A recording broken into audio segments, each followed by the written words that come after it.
The queen, like the king, can move in any direction, vertically, horizontally, and diagonally. But there the resemblance begins and ends, for the range of the queen is limited only by the impediments of friendly and enemy pieces and the edges of the board.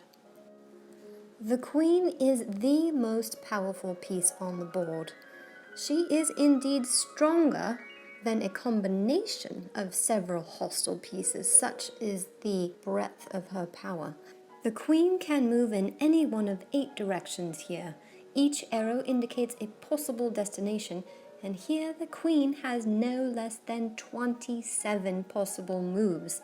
This exceeds by far the ability of the other pieces. Note that when she's up against a wall, she's limited somewhat, but still she here has 21 possible moves.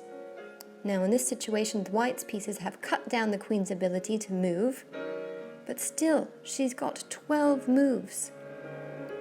The presence of a pawn prevents the white queen from moving vertically, but she still has horizontally and diagonally across the entire board. Again we see the opening position where the queen cannot move at all, and this illustrates the importance of getting the pawns out of the way quickly if you'd like to get the more powerful pieces into play. To illustrate that point, you'll notice that here each player has moved their pawn out of the way, allowing the queen to gain access to the board and start attacking. It's important to note, however, the queen should not be played too early in the game. Generally speaking, you develop other pieces first, like the bishops and the knights, followed by the queen later in the game. Here the queen attacks every white piece. When you threaten to capture an enemy unit, you are said to attack it.